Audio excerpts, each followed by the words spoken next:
Normal. Yeah. Om na karmana na prajaya dhanena tyagai naiki amrutatva manasuhu parena nakam nihitam guhayam vibrajate dadyatayo vishanti vedanta vijnana sunischitartha sanyasa yoga yatayat suddha sattva aha te brahma loke tu para antakale paramrutat parimucyanti sarve dakram vipapam parame svabhutam pundarikam puramajya sargastam tatrapi daknam gaganam vishokastasmin yadantastadupaasitavyam yo vedadau svara prokto vedante cha pratisthitah tasya prakriti līnasya yah parasva maheswarah na tatra suryo bhati na chandra tarakam nema vidyuto bhanti kuto yamagnihi tameva bhantam anubhati sarvam tasya bhasa sarvamidam vibhati om har namah parvati pataye har har mahadeva Sri Sadgurunath Maharaj ki jai.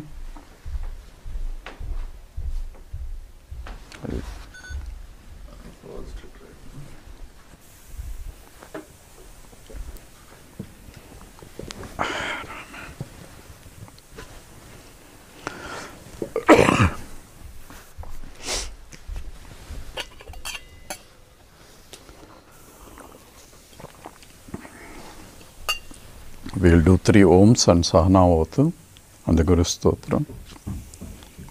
Continue it, right? Record. Record. I think it's already. No, I just paused right after this. Okay, I'm switching it on. Zoom in a little bit.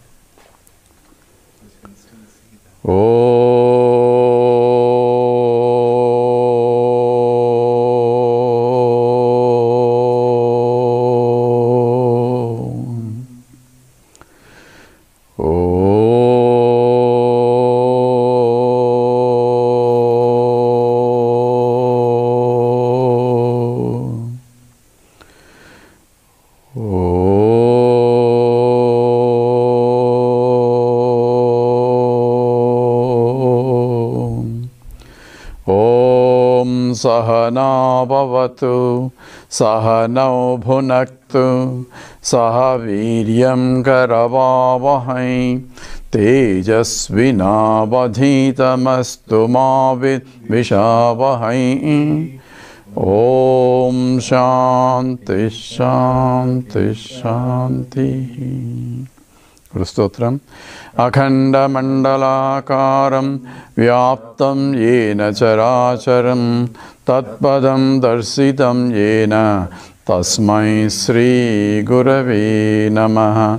Ajnana timirandhasya jnananjana shalakaya chakshur militam yena tasmai Sri Gurave Namaha. Gurur Brahma, Gurur Vishnu, Gurur Devo Maheshwaraha, Gurureva Param Brahma, Tasmai Sri Gurave Namaha. Stavaram Jangamam Yaptam, Yatkim Chissacharacharam, Tatpadam Darsitam Yena, Tasmai Sri Gurave Namaha. Chinmayam Vyapiyat Sarvam, Trailokyam Sacharacharam, Tatpadam Darsitam Yena, Tasmai Sri Gurave Namaha.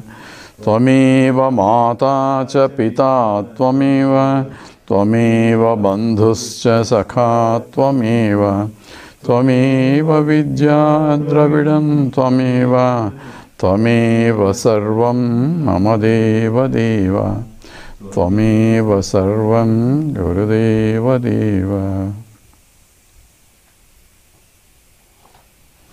Hari Om. So we are doing the second volley of the first chapter of the Kathopanishad, and is he recording audio also? Yeah. Huh? And Yamadharmaraja started his teaching from sloka 18, and we just covered 18 and 19, and this is an important teaching, therefore we'll repeat the sloka 18 and then 19. Na jayate mriyate va vipaschit, na jayate mriyate va vipaschit, nayam kutaschinna babhuva kaschit, nayam kutaschinna babhuva kaschit, ajo nitya shashvatoyam purano, ajo nitya shashvatoyam purano, na hanyate hanyamane sarire, na hanyate hanyamane sarire. Next sloka. Hanta chen manyate hantum, hanta chen manyate hantum, hatas chen manyate hatam, hatas chen manyate hatam, ubhautau na vijanito, ubhautau na vijanito, nayam hanti na hanyate, nayam hanti na hanyate. So in these two slokas, Yamadharmaraja is explaining to Nachiketas the nature of that reality, that is Atma, and here he is providing several aspects of the Atma. So najayate mriyate va vipaschita. The important is vipaschita. Vipas means it is of the nature of pure consciousness. Therefore, prajnanam brahma, consciousness is that Brahman, and that Brahman is that Atma. So therefore, it is of that nature of the consciousness, therefore there is no inertness involved. And that is the first aspect of the teaching. And the second thing is, it does not undergo any modifications. So there are 6 modes of modifications: asti, jayate, vardhate, pranamate, vipasyate, vinasyati. There are 6 modifications of any object in this world that undergoes, and it is none of that. So it is najayate, mriyate, and so on. Nayam kudaschinna babhuva kaschit. So it is not of any object anywhere that one can think of in this universe, and it has no beginning or no end. Therefore, najayate, mriyate. And it is ajaha, it is unborn, therefore there is no death for it. And nityaha, it is eternal, so it is beyond the concept of time itself. Shashvatoyam, it is, which is nityaha and shashvataha, which is ayam atma is shashvatam, it is permanent. And puranaha, which is before even the time and space started. So concept of time and space are later, it was even there before. Says Sadeva Saumya idamagramasit. This existence was there before creation. The creation includes space and time as well. Therefore it is before. So even though before is a concept of time, it is beyond the time. Nahanyate hanyamane sarire. So it is indestructible. So it means it is eternal. So he has provided, it is the nature of the consciousness, it is eternal, it has no beginning and no end, and it is shashvatam, it is indestructible, and puranaha, it is beyond the time and space concepts, and therefore it never gets destroyed. Nahanyati hanyamane sarire. So even though when the body dies, it doesn't get destroyed because it's all pervading consciousness. That was the sloka 18, where he has covered it is consciousness and it does not undergo the 6 modifications. In the next sloka, hanta chen manyate hantum, hatas chen manyate hatam, ubhautau na vijanito, nayam hanti na hanyate. So it does not, it is neither a karta nor a bhokta. So it is never a doer. Only the one who does has to enjoy. So in this process he is explaining that there is no kartrutva bhavam in that. Why? Because it is anantam. So it being infinite, it cannot perform an action, because any action involves an actor, a karta, a karma, a kriya, triputi is involved, and performance of an action qualifies the the actor, but means now he has performed an action. It qualifies, so it means he gets modified. So infinite cannot get modified, and there are no karta, karma, kriya in the infinite. You cannot have divisions. Therefore, it is neither a karta, so neither a bhokta.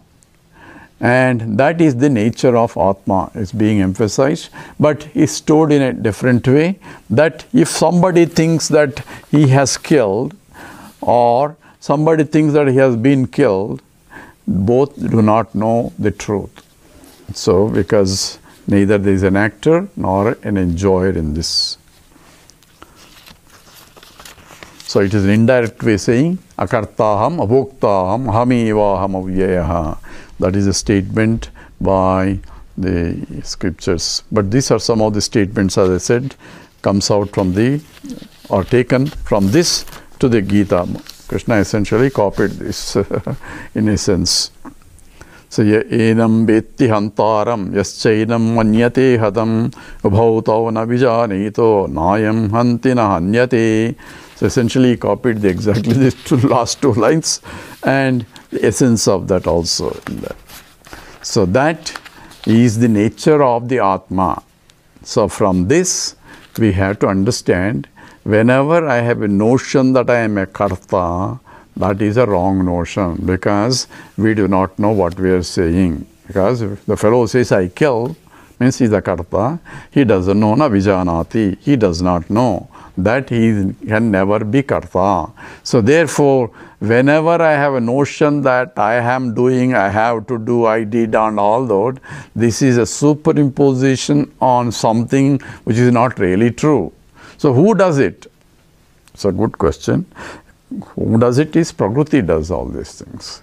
Prakriti evaja karmani kriyamanani sarvashaha. Krishna says Prakriti itself does all the activities. So actions belong to the Prakriti, therefore results also belong to the Prakriti only. So how does Prakriti is inert. How can inert things can act?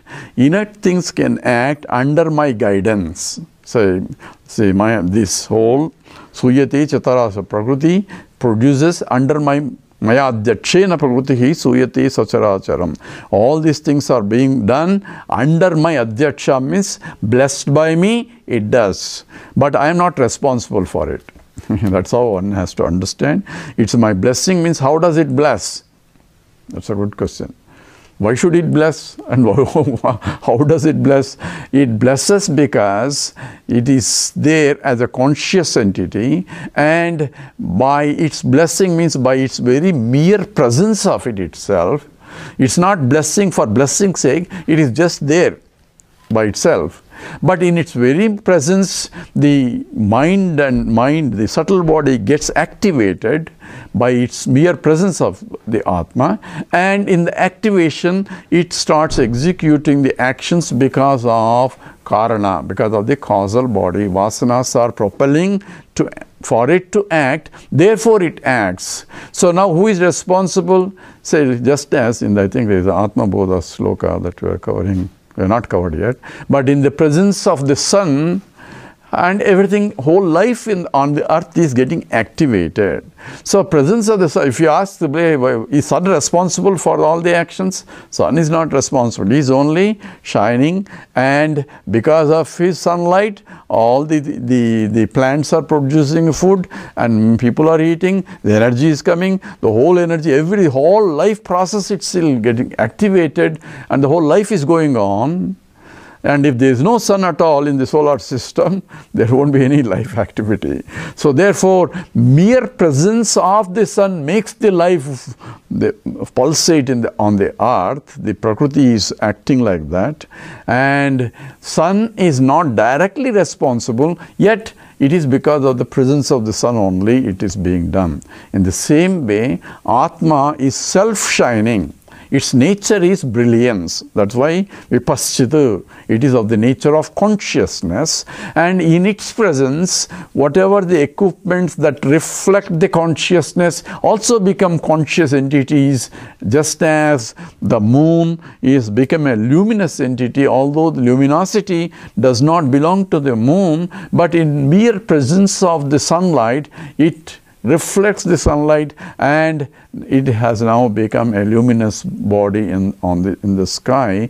In the same way, the mind, the subtle body, reflects the light of consciousness, which is all pervading light, and it obviously will fall on the subtle body, and therefore it is a light of consciousness. It's not any other light, it's light of consciousness. So it reflects the consciousness light through the body and so on. Therefore body becomes, a matter becomes so dynamic, and that is the greatness of the whole consciousness. By its mere presence, the inert matter is becoming so dynamic itself. So it's a wonder of all wonders. And so who is the actor? You can say sun is an actor, but sun is only a witnessing consciousness. Only in its presence everything is going on. So if we understand, it's not a sun, it is we, conscious entities. If we understand, we can witness the activities that are going on at the body, mind and intellect level, not involving ourselves. I am a doer, let the action be done, and what kind of action will come? The appropriate action will come. When I surrender to the Lord, because there is no more my likes and dislikes, what comes out of it is dictated by the nature itself. Therefore, it becomes natural. Response will be there for any perturbation. The nature itself responds. So it goes back and forth. Vibrations are being sent back and forth. That's what is the essential nature of the reality. And that, if I understand it, then I don't take responsibility as this is mine, this is my action.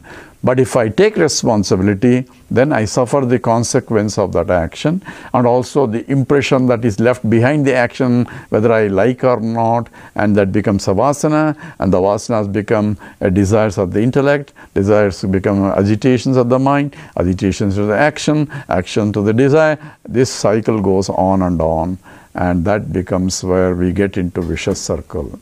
So what do we have to do? We have to withdraw ourselves with the notions that I am a doer, because I am never a karta. So therefore, thinking that I am a karta is a misunderstanding, because scripture says, I do not know what I am saying. If I say I did it or I need to do it, and if I don't do it, who will take care of it and all that business? Lord will take care of it, provided you hand over to the Lord completely. How does Lord will take care of it? And then you don't lie down. My body belongs to the Lord only. So through your body, Lord will take care of it. So that's how it's, because it's not your body. It is part of the Prakriti only. The Prakriti does it automatically through your body, just as Prakriti is doing the heart pumping, the digestive system, the excretive system. All systems are going according to that Prakriti only, and we are not doing any input into that, fortunately. Other than putting some junk into the mouth, we are not doing anything. And that is what this sloka is. So when we say Atma doesn't do it, it's not that Atma is something doesn't do it. It is talking about us, where we are not really actors, either karta or therefore bhokta also. So we are just witnessing consciousness. Witness means a sakshi. A sakshi doesn't get involved in the accident or in the crime. So he has to stand apart and look at the body, mind and intellect functioning beautifully, because it will function automatically. And that is what is the statement here is. So it's an application for our day-to-day. Whenever we have a notion that I have to do, because all our worries and anxieties and all that is because I have to do, I didn't do, or I did, all those notions of guilty feeling or feelings of either not doing it, because or for doing something that we feel guilty, and all these problems is because I have a notion that I am a karta and a bhokta. So with that, the major teaching in this Valli is over. And so these are the two. What are the things he has covered? And that's why I'm emphasizing. Number one, he said it is pure consciousness, vipassata. It is consciousness has to be all-pervading, and that all-pervading consciousness is nityam, is eternal, shashvatam. It is ever present, and it is the Shashvat Puranam. It is beyond the concept of time itself. So time, space, everything comes later. So it is within this Atma, but not, it is not the, Atma has no beginning or no end. And it does not undergo any modifications. So it's ajaha, nityaha, therefore najayate, mruyate va kadaschit. So this has no modification, means it is nirvikaraha. That's what is the scriptural statement is. And it is akarta and abhokta. So these are the statements of Lord Yamadharmaraja to Nachiketas. Now in the next sloka 20 that we are going to take, he is going to explain the little bit of sadhana required in order to recognize this. Because even though it is all-pervading, eternally present and ever there, one doesn't recognize it because our attention is somewhere else. Therefore, in order to know this Atma, there is a certain prerequisites. And he's going to tell this in this sloka. Before that, he's going to glorify that Atma also. Anoraniyan mahato mahiyan, Noraniyan mahato mahiyan, Atmasya jantor nihito guhayam, Atmasya jantor nihito guhayam, Tamah kratuhu pasyati vita soko, Tamah pasyati vitsya soko, Dhatu prasadan mahimanamatmanah, Dhatu prasadan mahimanamatmanah. Together. Anoraniyan mahato mahiyan, Atmasya jantor nihito guhayam, Samah kratuhu pasyati vita soko, Dhatu prasadan mahimanamatmanah. So here additional aspects of this Atma is being pointed out. So anoho aniyan. So anoho means there are two ways to explain this. Anoho aniyan. It is, anoho means it is subtle, and aniyan, it is subtler than the subtlest. This is comparing, it is subtle, but it is subtlest of all the subtle things that you can know. So anoraniyan. So that's one explanation. Subtle means that is which is all-pervading, cannot be perceived, just as the greatest subtle thing that we know that outside is Akasha. Akasha is space, is subtlest thing because it pervades everything, but yet I cannot perceive Akasha. Through perceptual knowledge, I cannot say there is a space. Oh, I can see the space, right? Everybody say, I can see the space. You don't see the space. You see only objects in the space and deduce that between the 2 points in the 2 points of the object, when you see simultaneously, you say there is a gap between them, and that's a space. So space is gap between two simultaneously seen points, and the time is gap between two sequential points. These are the only two difference between a space and time. And movement in space involves time, movement in time produces space. So these are, that's why they are interrelated. So space itself I cannot see directly, but I infer because there is a three-dimensional vision that comes because I have a stereographic vision, because I have two eyes separated by some 7 degrees. I don't know if you know all that, but anyway, that stereographic vision provides me a spatial positions also. There is a depth. The view of depth also comes into picture, and that is being inferred, and that space itself is subtle, and this space itself is born out of Atma. So it is even subtler than even space itself, because Atmana Akasha Sambhota. From Atma, Akasha is born. That's what Taittiriya Upanishad says. Therefore, it is the subtler than the subtlest. And subtlest is that we know of is the Akasha, and other one is this. That's one aspect of that. the subtle, we have a gross body, we have subtle body, right? So if you look at that point, say this is Sthula Sariram, which is a gross body, and there is a subtle body which is called mind and Pancha Pranas and all that. There are aspects that are including in the subtle body. There are Panchendriyas, Pancha Karmendriyas, Pancha Jnanendriyas, and Pancha Pranas and mind, Manas and Buddhi, all inclusive of subtle body. And that is subtle because it's not gross. It's you cannot see it, but you can infer the presence of. He has eyes to see, not the physical eye, but he has eyesight. Because when you say, can you say big letters? I can say small letters. Yes. Then doctor will ask you, right?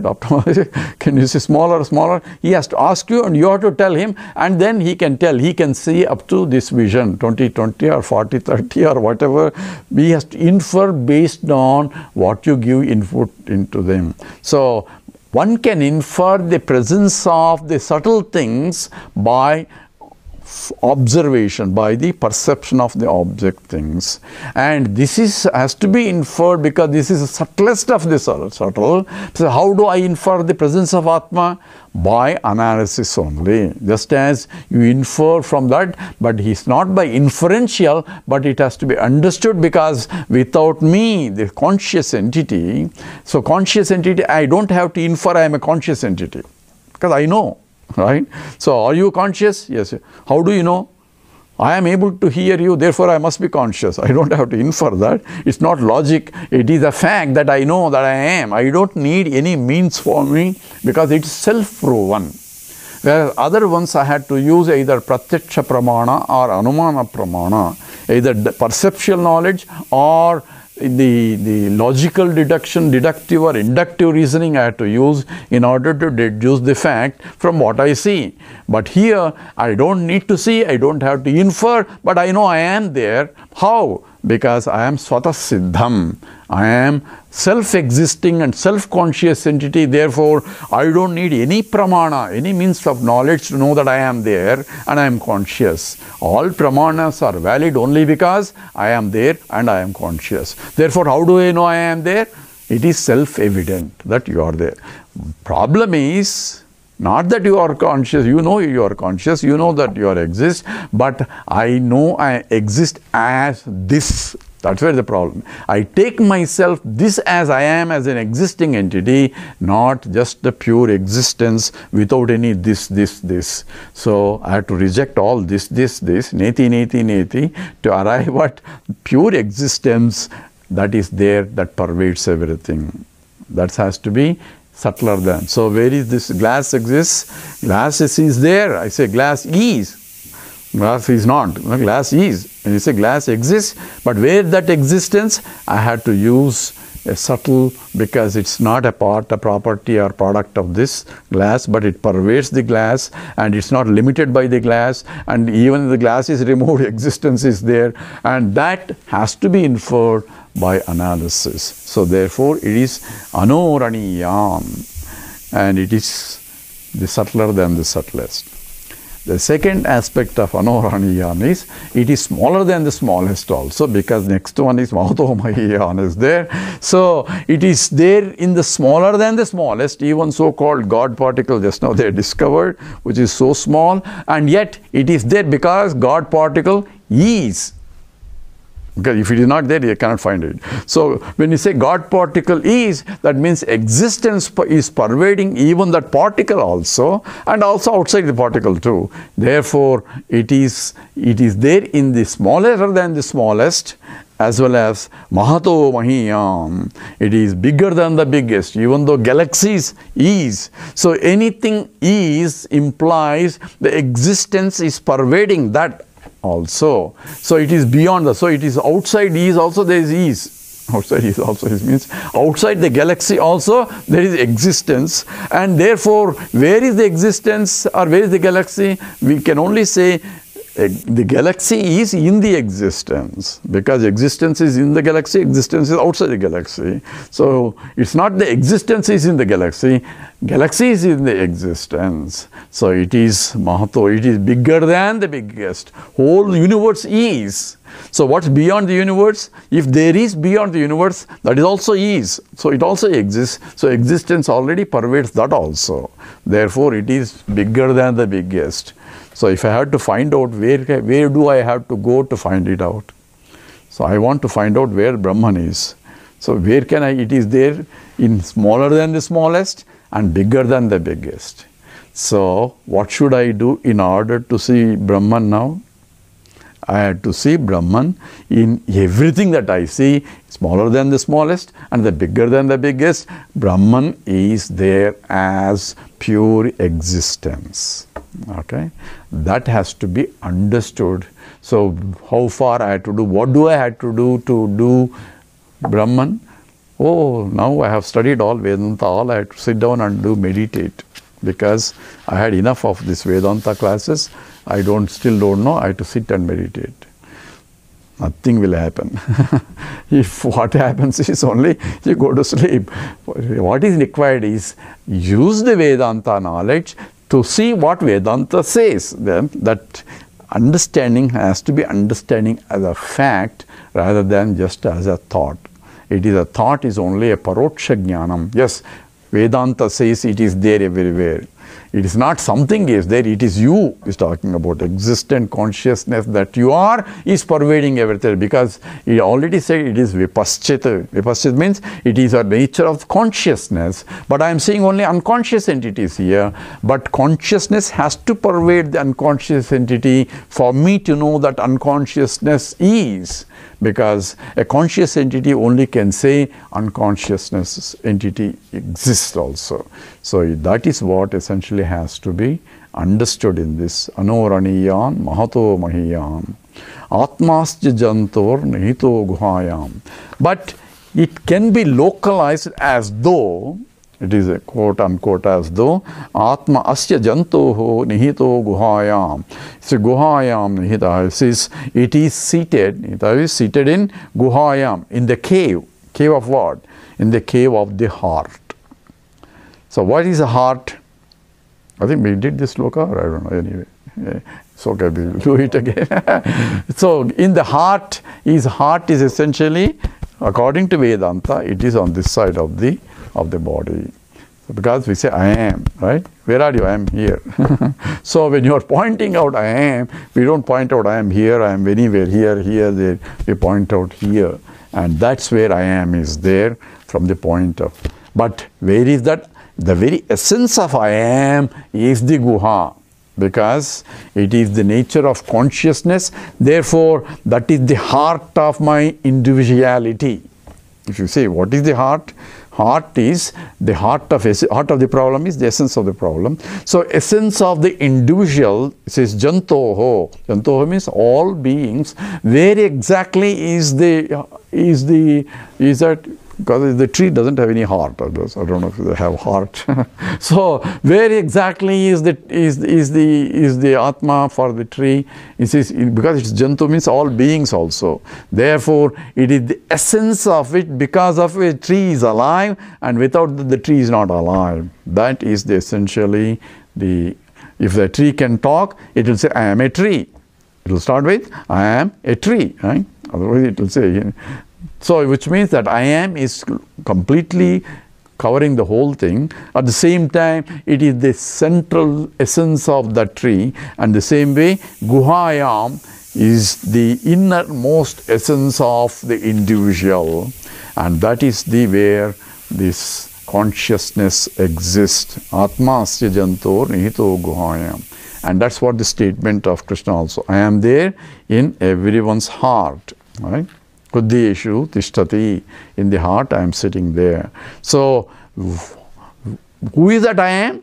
That I am is the essence. Wherever you say I am, you start with this. So, prapanchopashamam shantam shivam advaitam chaturtham manyante sa atma sa vigneha. In the Mandukya Upanishad, it said it is the it is prapancha upashamam. Upashamam means all the worlds goes back into it and then comes back again, and that is the essence of this Atma. Where is it located? Is where all the worlds go back into it and then again come back. That is I am. When I go to sleep, the whole thing go back into me. And then when I get back, all my world again comes back. So whatever the chemistry, whatever the knowledge, whatever this and whatever all the dualistic world of transactional world, all folded into me back, not somewhere else, because when I got up, all my problems exactly was left behind, came back exactly as it is. So that's why it's called Prapanchopashamam, Santam, Shivam, Advaitam, Chaturtham, Sa Atma, that is the Atma. So Atma Asya Jantoho Nihito Guhayam. It is in the innermost essence of it is there. So Atmasya janto nihito guhayam. So tamah kratuhu, tam akratuhu. So tamah kratuhu. Akruta means that doesn't have akrutaha. Means here is a desire. That means normally desire prompted action, but here is tamah kratuhu means it has no desires. Itself doesn't have a desires. So where the desires are coming, you say I want this, I want this, I want this. Our whole life is propelled by the desires. That's why we are born, because of the desire to enjoy. And where do they come? They come from the mind only, from the karana sarira, from the vasanas are the ones that are propelling as a desires at the intellect level. So therefore it itself does not have any desires of own. Why? Because it is infinite. Number one, it is of the nature of consciousness and it's the nature of Ananda Swarupam. That is very important. It's not only existence, not only consciousness, but it is Ananta Swarupam, because it is everywhere and therefore it is limitless and therefore it doesn't need anything to fulfill itself, because all our problem is we feel we are limited and we need something else to fulfill ourselves. Therefore we are unhappy. So any limitations cause unhappiness, and when there are no limitations, therefore there is nothing else I need to fill myself. And therefore it is completely full, therefore it is akratuhu, therefore it has no desires. So Jivan Mukta also, once he realized that I am total, he has no more desires or self-centered desires that I want this for me to be happy, because he is happy as himself. Therefore Atmanyeva Atmana Tushtaha, he is happy by himself. He is fully satisfied. Therefore, there are no desires. So, tam akratuhu pasyati vita shokaha. So, this can be seen by the ones who are vita shokaha, who do not have any suffering or any sorrow. So, when there is no sorrow, means agitations here. There are no agitations in the mind.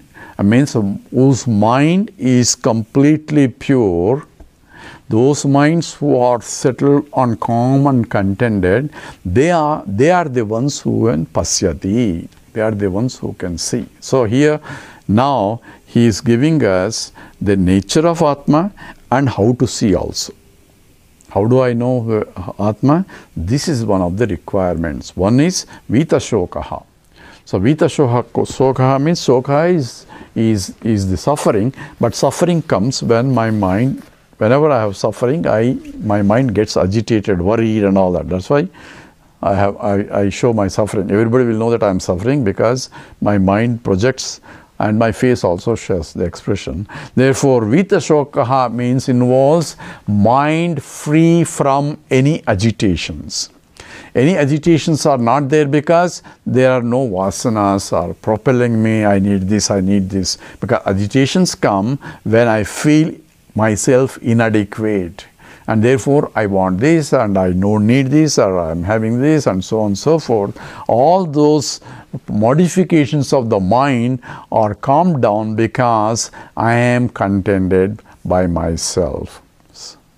And other aspect of it is the mind has to be calm and quiet.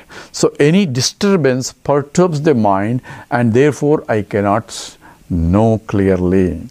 And it is just like why it is so, we'll see in the next slokas also, where we have the pure consciousness, and that consciousness is getting reflected by the mind. So mind is like a mirror for reflecting the consciousness, and in the process of reflection it itself becomes a dynamic, as that's what called Chidabhasa. Chidabhasa is reflected consciousness by the Chit, is Chidabhasa.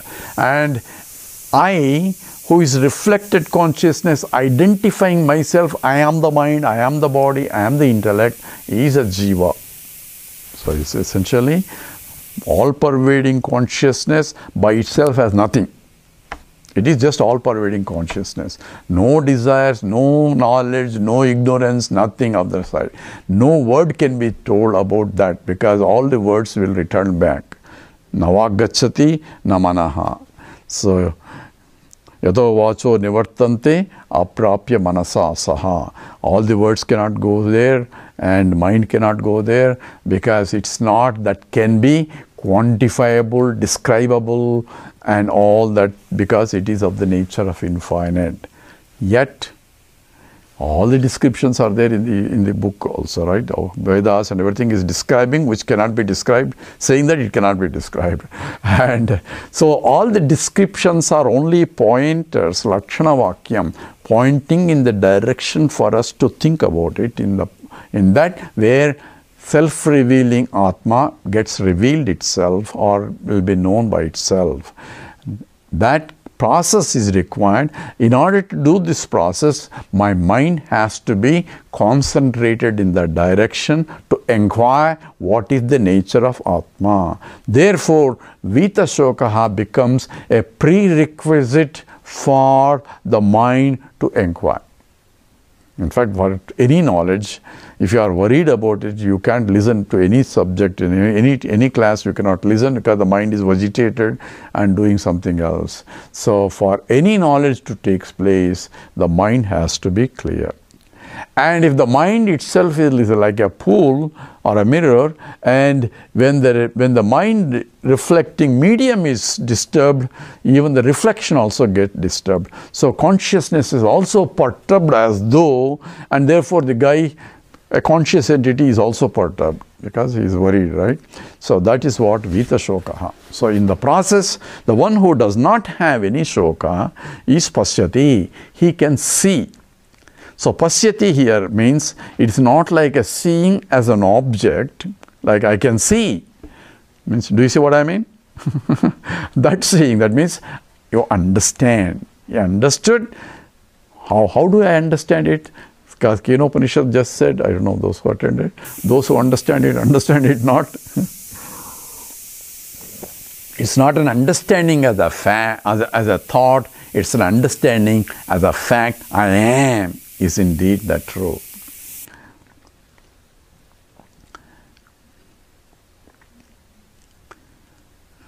A simple example is, I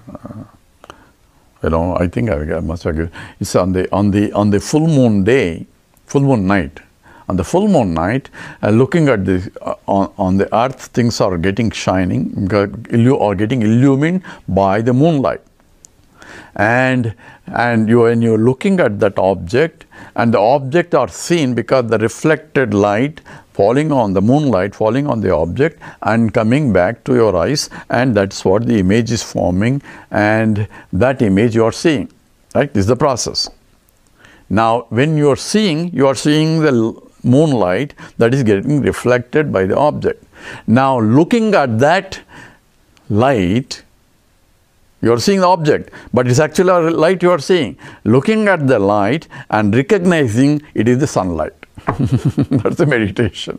Because moon doesn't have a light of its own. So sunlight falling on the moon, getting reflected by the moon, falling on the object, getting reflected by the object, and I am seeing that in my retina. So now what is the meditation? Meditation is shifting my attention from the object that I am seeing in the moonlight and seeing the sunlight there. Now apply this. all-pervading consciousness is all-pervading. It is not doing anything. But yet, the mind is like a moon reflecting the all-pervading consciousness by that light. Because light is falling on it. So, light getting reflected from the mind falls on the thought of the object that I see, and again thought reflects back this reflected light from the mind, and again that coming back to the mind, and I recognize that is a thought, and which is nothing but the contents of the thought is object outside. Now you see, now we're looking at any thought, which means looking for any object, because every thought is centered or locused on the object outside. So when I'm looking at the thought, I'm looking at the object, and looking at the thought and the object, I am seeing the light of consciousness pervading through this process. Now you see? Now do I have to close my eyes in order to see the consciousness? And I am that light of consciousness that I am seeing. It's not that some light is coming. So that becomes a knowledge. So even though I am seeing, that's why it's called pratibodha viditam matam. That's what is. Where did he say? Kathopanishad. We had a Kathopanishad. It says pratibodha viditam. It is seen in every perception, every knowledge that you are taking place, it is coming there. My problem is I am not paying attention to it. When I am seeing the object on the full moon night, I am only paying attention to, oh, I can see under moonlight this object. I am paying attention to the object that I am seeing, which this object is different from other object, because this object is reflecting this way, other object is deflecting, that form is reflecting. Therefore, I am paying attention to the reflecting mediums there, which mediums are different. Therefore, the forms and the images that are coming out are different, but I am paying attention to that. I have to say, not this. We're looking at it. Not this image, but that because of which this is known. That is a meditation. Follow now? So, this requires very subtle mind to shift the attention from the object that I am seeing to that because of which the object is seen. Yachachusha na pasyati ena chakshum se pasyati tadeva brahma tvam viddhi nedam yadidam upasate. The Kathopanishad says, that which eyes cannot see, but because of which eyes can see, that alone is Brahman, not this that you are worshipping. Therefore, this statement, pasyati, is seen, is I had to see crystal clearly the fact that is there, because that's exactly what I am seeing actually. I am not seeing the object, I am not seeing the world. Remember, this is true. This is a factual, because we think that we are seeing the world, we are seeing that I am not seeing the object, I am not seeing the world, because in every seeing I am only seeing the reflected light, and the reflected light is forming a thought in my mind, and I am seeing the thought in what light? Not in the light outside. I am seeing the thought in the light of consciousness, because I am conscious of the thought. And therefore, this is the knowledge that has to be taken place where? Who has to see? Pasyati, right? Pasyati word is, he has to see who? Consciousness has to see. Consciousness need not see. It is the mind has to see this. Mind is seeing that I am the mind, I am the body, is having a notion. It has to shift its attention to that. It is because of the consciousness that is reflected by the mind and then reflected by the thought and coming back to the mind. All this nothing but the light of consciousness that has to be understood by the mind. If the mind is not there, no understanding can take place. Therefore, in the deep sleep state, even though pure existence is existing, I say I am there because I slept very well, but I don't know anything about it, because means of knowledge, the instrument for knowing it, the mind itself is folded. Therefore, no knowledge can take place, no knowledge of either existing or non-existing. That also I don't know. Because I don't know what exists, I don't know what exists, I don't know space exists, I don't know time exists, I don't know anything, whole world exists, I don't know. So therefore, I am at the Advaitic state also. Therefore, everybody is happy there. No wife, no husband, no nothing to bother, and everybody wants to sleep because it's cold outside also. Nobody wants to get up. But other desires will propel you to get up again anyway. So here, pasyati. So it says, Vita shokaha pasyati, the one who does not have any desires and no agitations in the mind, and is the one who can see, provided, which will be answered in the next sloka. What other requirements? Here is dhatu prasadan mahimanam atmanaha. So dhatu here is Shankaracharya says it's dhatu means senses and the mind, prasadan, by their, when they are either prasada is two ways to look at. Prasadan means by their coordinated effort, means I had to withdraw my senses and the mind I had to concentrate on that. So that is required as a part of my sadhana. Samadhanam is required. Samadhanam means concentration of the mind. I can only concentrate using the mind provided my senses are not running all over the place. So dhatu includes both the senses and the mind. I had to use that, and with the coordination and composed the senses and all that, I can pasyati, I can see. So dhatu prasadan mahimanam atmanaha. Mahimanam atmanaha, this the majesty or the glory of this atmanaha, of this self. So what is the glory of the self that I see? So it's a statement that I had to see the glory of the Atma. What is the glory? So gold, it says, look at my glory. And Krishna says also, Pasyami yoga vaishwaram. Arjuna, look at my glory. Maya tatamidam sarvam jagad avyakta murtina mastani sarvabhutani nachaham tesha avastitaha nachamastani bhutani pasyami yoga vaishwaram. So they make a lot of contradictory statements there. Say, I pervade this entire universe in unmanifested form. Maya tatamidam sarvam jagad avyakta murtina mastani sarvabhutani. All beings are in me. And nachamastani bhutani. No beings are in me. Look at my glory. Says. So this is what I had to see, the Atma glory. How do I glory? From the depending upon the Brahman pure consciousness, there is nothing there. But yet, very consciousness is making it dynamic by its very presence. The mind is becoming dynamic. So what a glory. After all, mind is inert, and inert is becoming so glorious. And everybody is behaving so differently because they have different minds. Right? So now you can see the beauty of it. That consciousness, that Lord, making it so dynamic and active. He can be so good or so bad because of the mind. But why? What makes it so good, so bad? It is the life that is really pulsating. And that is the beauty, and that is the glory, vibhuti. It becomes my vibhuti. That's what old chapter of 10th is, Vibhuti Yoga. So these glories of that, once I understand this, you cannot but appreciate the vibhuti of the Lord everywhere. Not only in Arjuna 10th chapter, that's only sampling there. He says, I cannot tell, and he only gave some of the things that Arjuna is familiar.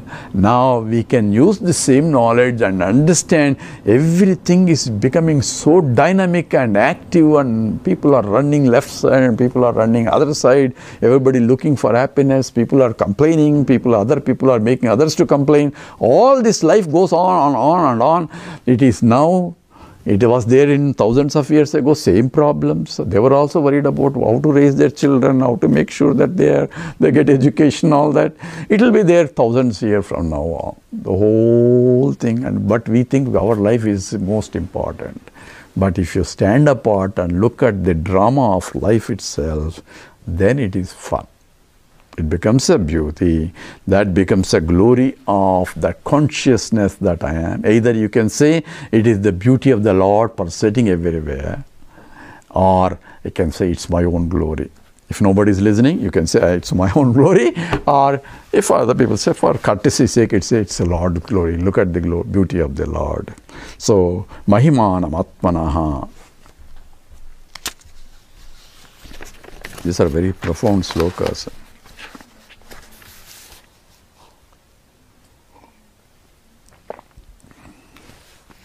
So, some of these parallel slokas are there in the Bhagavad Gita in some form or other. So, Krishna essentially, Kathopanishad, he took literally. In the next Valli, in the third Valli, you will say that the horses and the chariot and everything is exactly taken there into the Bhagavad Gita. So, the Kathopanishad is essentially, the Bhagavad Gita is a reflection of the Kathopanishad itself. Okay, let's do the sloka 21. Asino duram rajati, Asino duram rajati, Shayano yati sarvataha, Yano yati sarvataha, Kastam madamadam devam, Madamadam devam, Madanyo jnatum marhati, Madanyo jnatum marhati. Together. Asino duram rajati, Shayano yati sarvataha, Kastam madamadam devam, Madanyo jnatum marhasi. So here, very funnily he described here, Asino duram rajati. So asinaha, asino. Asinaha means sitting in one place. Duram rajati, he goes far also, far away. He travels all over while sitting in one place. Shayano yati sarvataha. Shayano says while lying down or sleeping, yati sarvataha, he travels all over the world. So these two statements, we'll go to the next one. There, Mada Madam Devam Madjanyo Jnatum Arhasi. So Asino Duram Rajati. How do we explain this so-called contradictions? So contradictions are, for that only I introduced what is the nature of consciousness, Paramatma, pure consciousness, and Jivatma. So this has to be understood here. So consciousness, as those splits into two, one is all-pervading consciousness, which is Satyam, Jnanam, Anantam, Brahma. That is all-pervading consciousness called Samanyam, Samanya Chitta. That is which is common factor for everything. It's called Samanya Chaitanyam, Samanya Chaitanya Swarupam. Okay? That which is all-pervading. And it is there everywhere. And there is no place where it is not there. So that's what Ajayatu, Mriyate, Kachitu, all those applies to that pure consciousness which is called Samanyam. And there is a Visesha Chaitanyam, a special consciousness, Visesha. Therefore, that comes localized. The other one is all over. Localized depending upon the reflecting medium of the mind. So wherever there is a subtle body, it reflects that Samanya Chaitanyam, and this reflection in that depends upon the quality of the reflecting medium. Right? So just like a mirror is dirty, you don't get complete shining. If it's a mirror is clean, it gets all the light that falls away can shine. So now we have two Chaitanyams. One is Samanya and another is Visesha Chaitanya. Now each Jiva is Visesha Chaitanyam, where the subtle body reflecting the all-pervading light, only the subtle body can reflect, not the gross body, but the subtle body reflects, and the reflection dribbles down to the grosser and grosser from the mind to the body, and so on and so forth. And the body also becomes, because it's a reflection light, is not regular light, it's a conscious light, therefore body also becomes conscious entity. So this is the hierarchy of the system. So there is a Samanya Chaitanyam, there is a Visesha Chaitanyam. What is there is only one consciousness, but as though because of the presence of the reflecting mediums that are there, and how many mediums are there? As many as that can be possible. So those subtle bodies are ever there present from the beginning, before the creation itself is there. So therefore, those subtle bodies will be reflecting because they cannot but reflect. Now we have two problems. Consciousness is all over. And it can, or it has the capacity to get reflected whenever the equipments are there. Where are the equipments? They are in the consciousness only. They are not outside the consciousness, because consciousness is infinite. Now you follow, the whole thing is infinite consciousness, which is Samanyam, and in that there are things like the subtle bodies reflecting, and the reflecting medium is the mind. And its dirtiness of that mind depends upon the vasanas. Okay, that is called malam. And it reflects the light. If it is too dull, if it is the too tamasic, then it doesn't reflect all the way. If it is pure sattvic, it reflects maximum. And that reflected light from the subtle body falls into the thoughts that rise in the mind. You follow now how the system is working. Pure consciousness is all over. The subtle bodies are there, mind is there, and in the mind thoughts also rise. Special perturbations, like in the ocean, the waves are rising, and the light from the reflected light of consciousness that is falling on the mind, which is called Chidabhasa, is reflected and falls also on the thoughts wherever they rise, and then get reflected back to the mind. And therefore mind knows this is my thought. So there is another knowledge of this is my thought rises in the mind only. Now you follow the whole problem here. There is a subject thought, I thought, is I am a knower, and there is an object thought, this is known. Both are rising in the mind only. One is spontaneously comes as soon as the reflected light from the thought falls back, and this I know the thought also comes, are called aham vritti, and this is called idam vritti. Idam vritti keeps changing depending upon what object I am seeing, because senses are gathering the information and attributes of the information is being fed to the mind, and the mind, that thought with the contents of the attributive contents of the object is the contents of the thought that is raising. When I get reflected, I have the knowledge of all the attributes of the object which is represented by its image as the thought. Follow the process now? So, pure consciousness is always pure. There's nothing can cover it. That reflection, the reflecting medium can be dirty. So depending upon the reflecting medium, the reflection of the light occurs. So when that falls on the thought, if it is a bright light will be falling on the thought. If the mind is pure, all that will be reflected onto the thought, and therefore the knowledge can be immediate, and crystal clear knowledge will take place for those minds whose minds are sattvic. You follow now? The whole thing.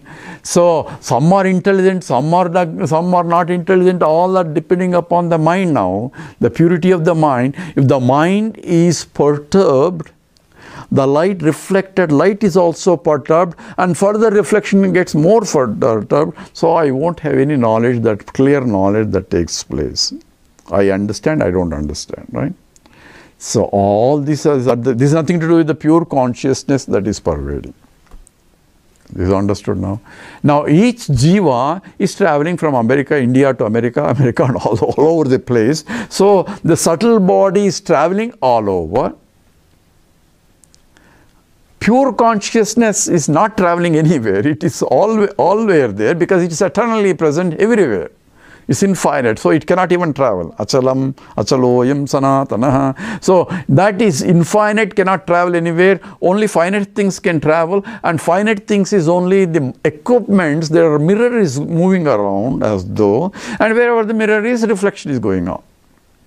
Now these two are getting superimposed simultaneously, or present simultaneously in the body. How? I think Vijayaranya gives a beautiful example illustrating in the Panchadasi. We have not come to that, but that's says, let's assume there is a sunlight and falling on the wall. Now suppose I have a mirror, and I try to put the mirror and focus that falling on the mirror and back onto the wall. Then I have two lights on the wall. One is the general light falling on the wall, plus the special light reflected by the mirror also falling on the wall. Right? So just as there is a Samanya Chaitanyam and there is a Vishesha Chaitanyam as though functioning in the body. So in the Kathopanishad it says, Dvasaparna Sayuja Sakhaya Samanam Vruksham Parishasvajati Tayoranya Pippalam Sadvati Anashvananye Abhijaka Saiti. So there are two birds sitting on a tree, and one is just watching, the other one is enjoying the fruits, and one is the Jiva, that is the Vishesha Chaitanyam, and another is the Samanya Chaitanyam, just witnessing what's happening. Follow? That exactly is analogy here. Now, if you understand that, now one is moving around, another is stationary. Right? Now you see, asino duram rajati, even though it is sitting in one place, as though it is moving around, because the reflecting medium is moving around. Not the consciousness is moving, only the Vishesha Chaitanya is moving around. But it so happens, the Samanya Chaitanyam is ignored and the Vishesha Chaitanyam is given importance by us. Because when I say I am conscious entity, it's a borrowed conscious entity, right? Pure consciousness as though is borrowed consciousness. I am, and looking at the reflecting light that is coming in and says I am that light of consciousness. But what is reflecting is original light. So just like imagine the moon is claiming I am a luminous entity in the sky. But what is it? It's only reflecting sunlight that is falling on. And what happens to outside the moon? Is there light or not? Sunlight is there, but there is nothing to reflect there. So consciousness is all-pervading light, but I need a medium to reflect it.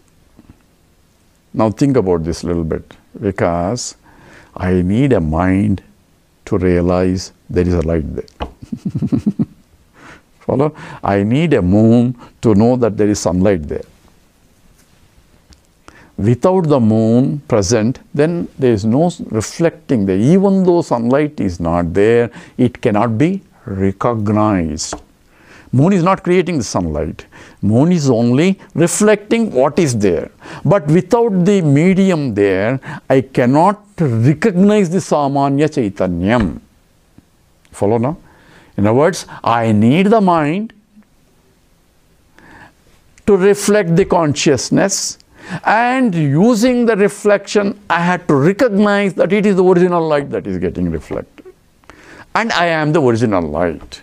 Because I say I am conscious entity, right? I am the original light. As somebody is conscious. No, I am conscious entity, I am existent entity.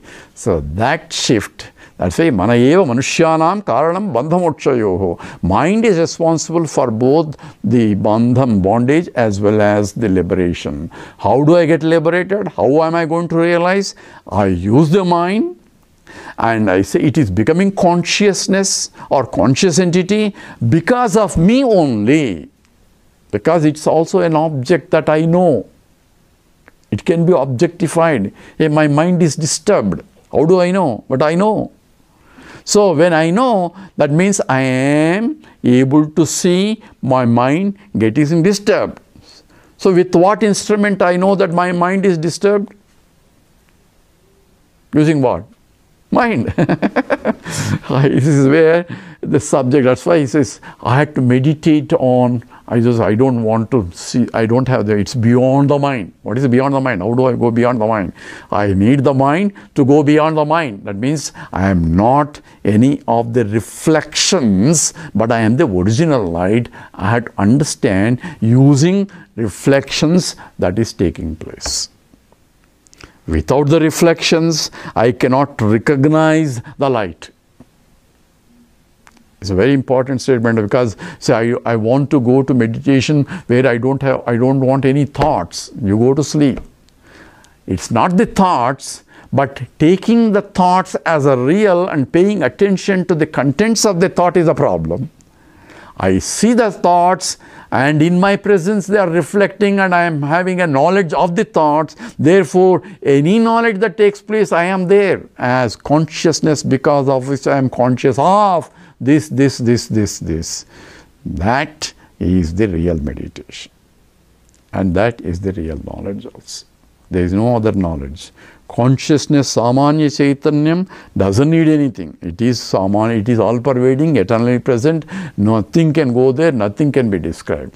It's only I who take myself, I am the local entity reflecting medium, and make a mess of the whole thing. And I have to realize I am only here, these are medium instruments that are reflecting, but what is getting reflected is the light of consciousness that is pervading through this mind body as reflecting. So asino duram rajati. So asinaha, by sitting, duram rajati, it travels all over the place. Wherever the reflecting medium is moving around, it travels around. So how can I recognize that reflection light is the original light? And that says, whenever I keep moving around and I see that it is falling, and when it is not there, I still there. That's what happens when I go to deep sleep state, when the mind is not there, all the knowledge is gone, but still I am there. So how do you know I am there? If you think you are not going to be there, you are not going to sleep. Therefore, the very fact that I slept very well statement is a fact that I was there in the sleep also. But I have no knowledge of my existence as without the presence of the mind. Now, if I can have that knowledge with the mind present, then it becomes a knowledge. Otherwise, it's because there is no medium to know also is there.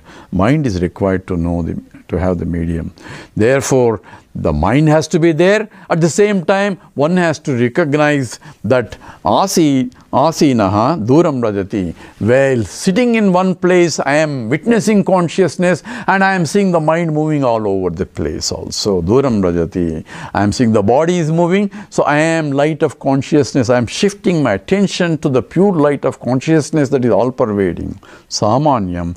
Visheshanam is only qualified and depends upon the qualities of the medium, it gets qualified. So mediums are getting, mirrors are bad, or mirrors are good, or mirrors are shining, mirrors are dull. All those things are only equipment problems, and therefore not get carried away with the equipment problems as my problem. Equipment is needed. So use whatever that is. So my car is having a problem, but I don't say I have a problem. So I say I may have a problem to go one place, or all you have to do is call Ramesh, that's all. So the problem belongs to the equipment and the car are on, but I cannot superimpose those problems on me as I have a problem. Because I don't have a problem only, I can comfortably sleep also. If I really have a problem, I cannot go to even sleep also. That's why people take sleeping pills, right? Why? Problems belong to the body, mind and intellect only. They don't, it belongs to the Atma. If it belongs to Atma, they will have problems even in deep sleep also. So, asinaha duram rajati. While sitting in one place, duram rajati. it travels all over. See, asina also is interpreted as in the wherever the mind is active, duram rajati. So when the mind is active in the waking state and the dream state, the mind is active. And during that time, wherever the mind is traveling, even though all-pervading consciousness cannot travel anywhere, and it appears to be the reflecting medium is traveling, and this has to be understood. Sayano yati sarvataha. Sayano, so while lying down, sayana is, here it's Shankaracharya defines as it is during deep sleep state. So it is there, yati sarvataha. It is, he goes everywhere. He goes everywhere means all other things are still being reflected all over the place. So the waking state and the dream state and the deep sleep state are being defined. And the yati sarvataha, so in this epistemologically, according to Vedanta, the understanding is the mind travels all over and gather the information. So if I am seeing an object out there, according to Vedanta, mind is going along with the senses, and the senses grasp the attributes of the object, and minds come back and forms a vritti.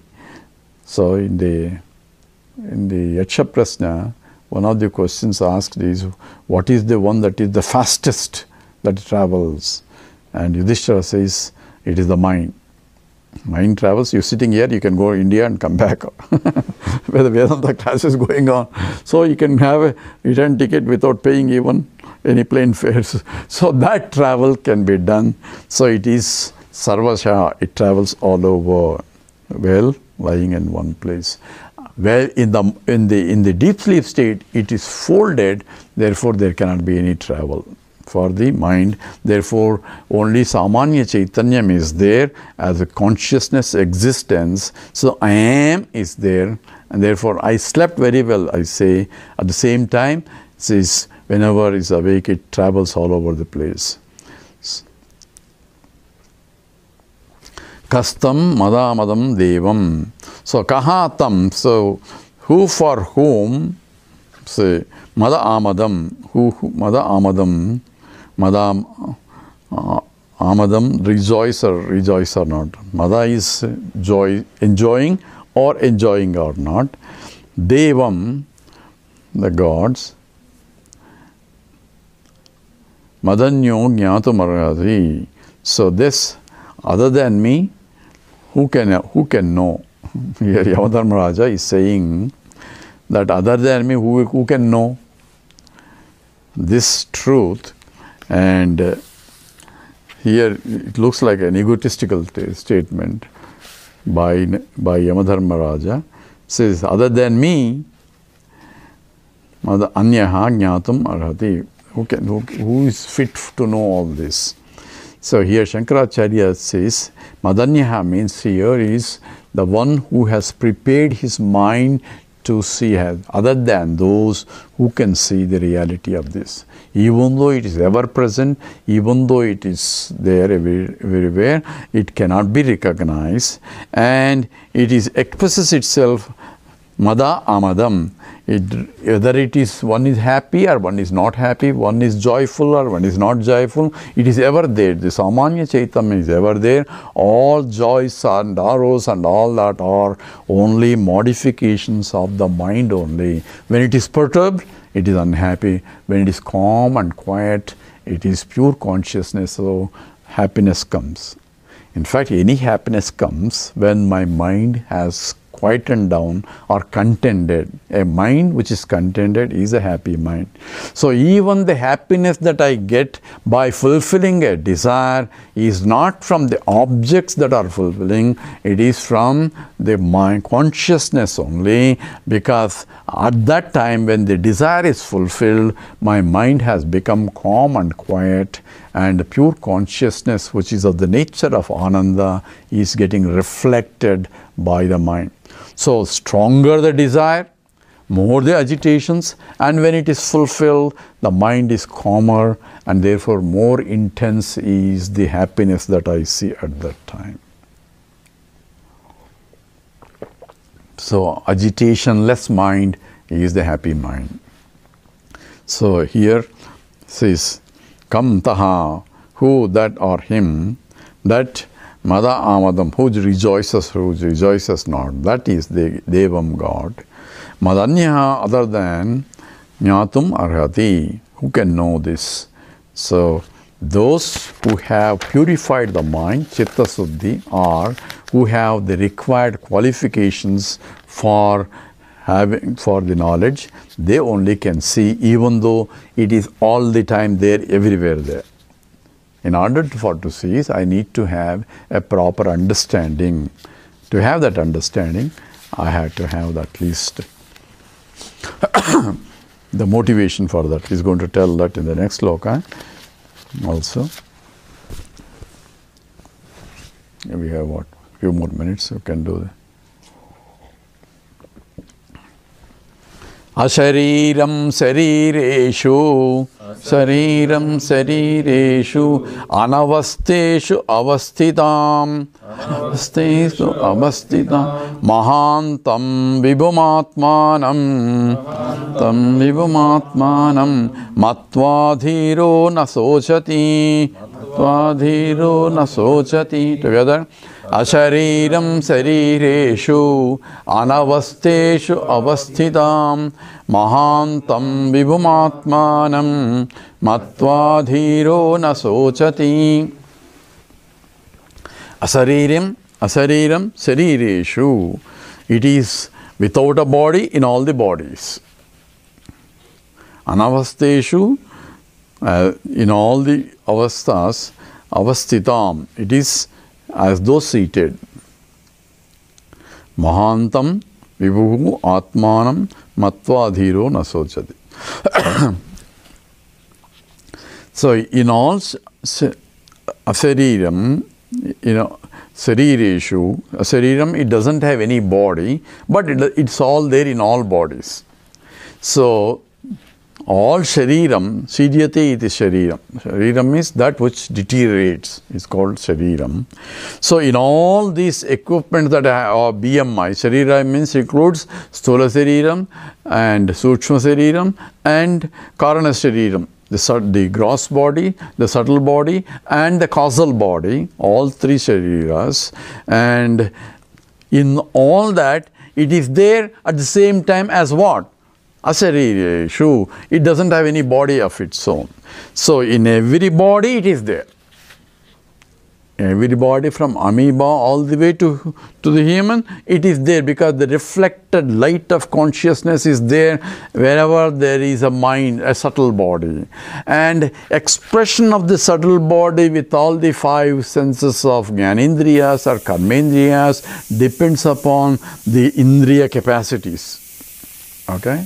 As you get older, you can start seeing less and less. It is nothing to do with the mind. It is something to do with the capacity of the Indriyas.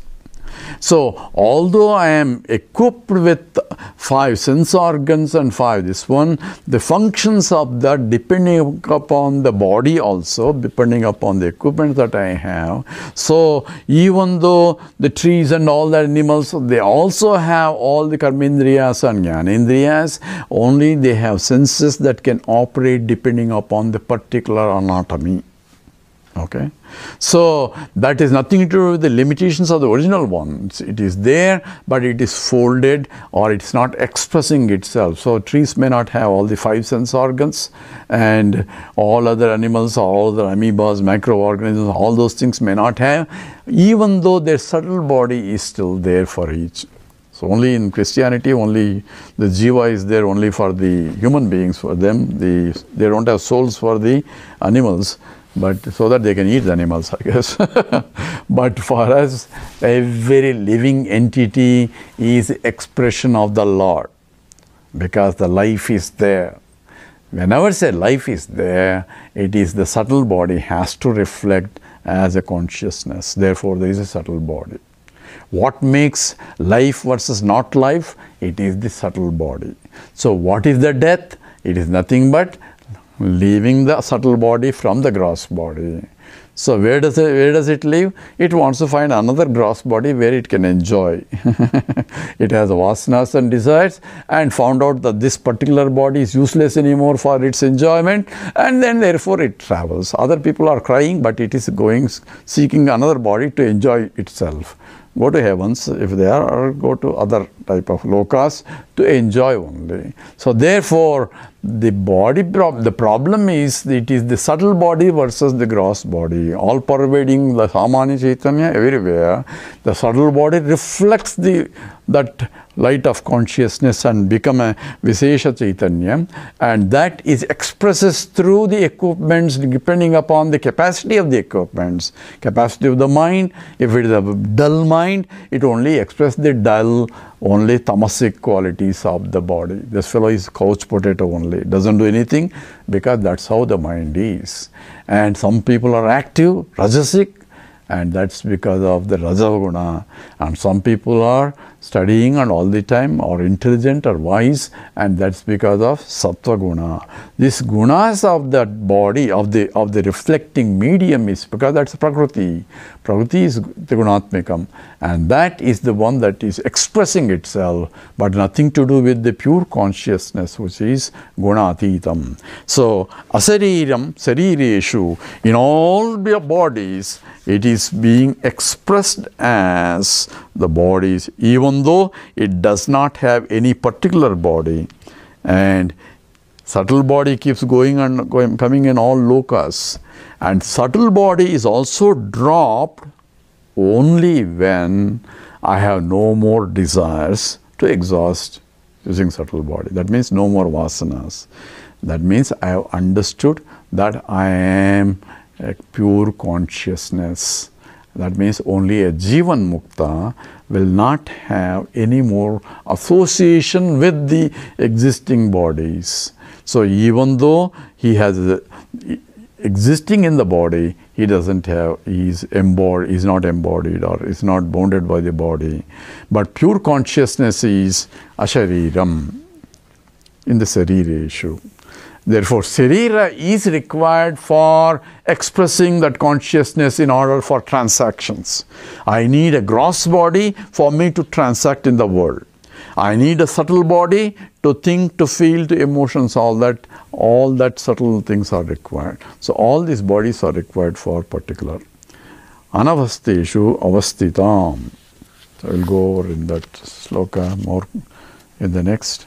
And next we are going to finish this chapter, and if you have time we will start the introduction to the next valli, third valli of the first chapter next week. Let's do Purnamada now. Om Purnamada Purnamidam Purnat Purnamudachyate Purnasya Purnamadaya Purnameva Vasishyate. Om Shanti Shanti Shanti. Harihi Om Sri Gurubhyo Namaha. Harihi Om. Can you stop this? And enter the date and